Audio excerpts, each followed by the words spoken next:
Special guest, Top Glove. Let's give it up for Top Glove.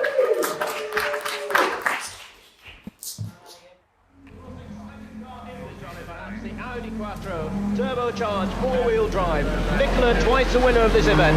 And John, this is the car of the future. Oh, undoubtedly, and on my unofficial watch, he's so much quicker than anything else up to here. Four-wheel drive, is this the way cars are going in the future?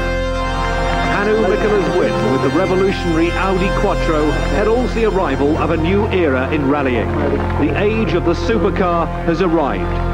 Four-wheel drive and turbocharging are the keys to success, and all future serious contenders must heed the warning.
The only one car who was thought very cleverly with a central engine, four-wheel drive, turbocharged engine.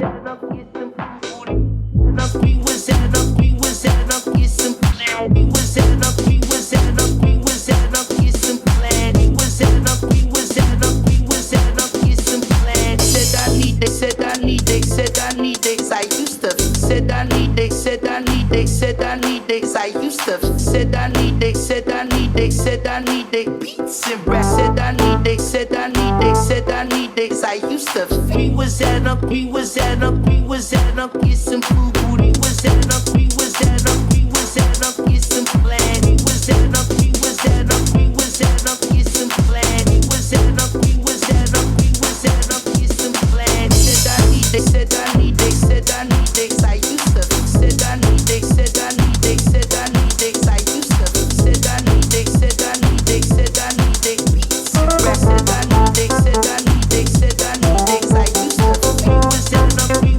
Said I need they, said I need they, said I need they. Beats and rap. Said I need they, said I need they, said I need they. I used to. We was at up, we was at up, we was at up, get some food. We was at up, we was at up, we was at up, get some plan. We was at up, we was at up, we was at up, get some plan. We was at up, we was at up, we was at up, get some plan. But it's okay, I'm gonna make it anyway. Pack your bag up and leave. So the 70s, it gave us disco, Star Wars and Space Invaders, and it also gave us a manufacturer's championship, a driver's championship, the Berlinette, the Stratos and the Escort Mark II. Frankly, rally wouldn't be WRC now without the wholesale changes that this decade brought. It's okay, I'm gonna make it anyway. Pack your bag up and leave. Don't you dare come run back for me. It's not right, but it's okay. I'm gonna make it anyway. Pack your bag up and leave. Don't you dare come run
consistency throughout the season took him to his second world title. By the time he'd clinched things on the Ivory Coast, he'd signed a 1983 contract with Lancia, and so was a last-minute absentee from the RAC.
Absolutely unique car. This is the only car like it in the world. It is a Lancia Stratos with a V6 2.6 litre engine, and I say it's unique because this is the only right-hand drive Stratos in the world. It's Graham Warner's checkered flag car.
And Scott Martin are a great double act. Telepathic, some say. Well, look at this. As their intercom broke, Scott had to describe the road to Craig with hand signals.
to jump into 6 left, 40.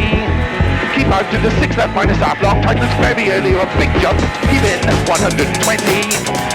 Line into unseen.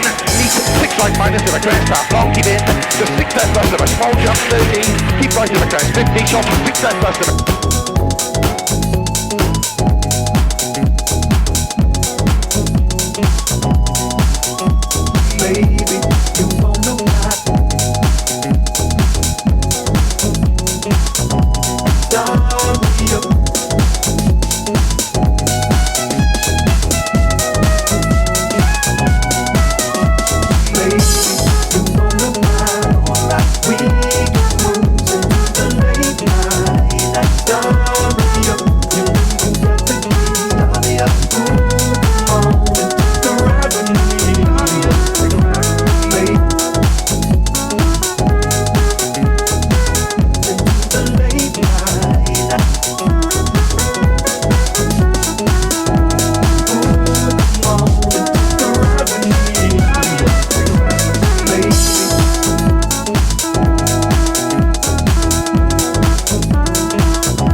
So, do you have anything you can say about what you did, or your equipment, or how you went about making that music? Stop the video here. Yeah, I can give you a quick little overview of everything. I have the MPC here has samples loaded with all of my drums. Let me just kind of got that. It has all my samples with my drums, with all of the little audio commentary. It has the little sample chops of all different songs. It has the organ, the electric piano, and the bass. The only other thing, this is just, I was noodling on this, and this is an end and chain compressor that goes all into this little mixer here, which has my little tape ping pong effect. And that's kind of the signal flow of it all. If any of you know how an MPC works, I have everything set up in sequences, so every little section was its own thing. Like I could just queue up and they would just flip to the next thing. And let me think what else. I think that's everything. That's like a quick, here's how it all came together. I've never used an MPC before. I know it's a sampler, but can you explain how that one in particular kind of like... At this point, all of the new MPCs all do the same thing. Okay. The software is the same. Okay. There's So slight like differences between older models, like because the new hardware is, the only thing the new hardware does is either adds new buttons or more internal power. So it might have more RAM, it might have a better CPU. So this is the second MPC Live. There's a third one out now that has some more memory and a better CPU, which I definitely could have used because there was some like, when I was practicing yesterday, there was like tiny little gaps in between the sequences as it loaded everything in. It overloads the CPU every time I was doing it because I had so much stuff in it. That's what I was telling you earlier. I had to bounce down all of my drum samples because there was too many effects. It was overloading it, so I had to like offload some of it and like bounce a lot of the audio down instead of it just being on the grid. Speaking of which, the thing that's good about the MPC is it's just like Pro Tools in a box, you know? Okay. So I know some people don't like that, but because they'd rather use things like electron sequencers or rolling sequencers or what have you. But the reason I liked it so much is because I could put this away, this whole set away for a year and come back and see what exactly all of it is, and I can do it within 30 minutes instead of having to like, okay, flip through tracks. What's this track? Let me listen to it. What are the samples? Let me see. In this one, I can go and look at all the samples and see the waveforms and edit them and do whatever I need to do a year later. Yeah. Instead of just having it all in my head in a notebook or something like that. I saw you like doing some like filtering, like it all Yeah, you can sound like a DJ. Yeah, you can set all those up with these little knobs. They're customizable. So Okay. I had them mapped to like an effects bus with one of them. This was the low pass, this was the high pass. But you could do whatever. You could map them to control this, even if it is hooked up to me. So if you have some, synths with stuff hidden in the menus, you can wrap CC changes to these and send them that way if you wanted to. And then there's 4 pages of those. So you have 4 knobs and then this little light here. If I hit this, it goes to 4 separate pages of those. Now the bigger ones have like all of those knobs as their own section. There's like 16 of them or something. Okay. And they all have little screens beneath them so you can read what each of them does. But I don't know that. That's way too much. Any other questions for? I'm not an MPC user either, but how does the performance work? You have banks of samples and sequences that you can. Yeah, so it's almost like it's almost like a dude song mode, but not song mode. So I'm choosing when to advance to the next. They call them sequences, but it could be a project, it could be a song, whatever nomenclature you use in your own sequencer. Can you crossfade, or does it just kick in when that one's done? There is a crossfade, but it's not. You know, like DJ intuitive. style. No, you can do it, but it's not intuitive. So you have to kind of just fiddle with the filter. And there's an XY pad that's like a chaos pad in here, so you can sweep that, and the filters go beyond they're after all the sequences, so you can kind of cheat your way, move it that way, and do budget DJ transitions. Alex, did you supply the vision? I did. I supplied the link to the video, and he made the magic happen. Does the MPC break the songs down into stems? Maybe, but like I did most of the stuff myself, so I had like the acapellas of certain vocals and sampled them and triggered them on the downbeats, and then I played in the synth backing and the organ stuff for some of those things. So I think it has a stem separator, but I've never used it because sometimes I'm just like, I can just find the acapella on YouTube and download it that way. Yeah, because I couldn't tell that since you've been going with the sample. Oh yeah, that was just I got the raw vocals, and it has a time stretcher, so you can get the vocals if you know the original tempo, and even then you can tap it in, then you can get it to where you need to be and pitch it up and down and mangle it up that way.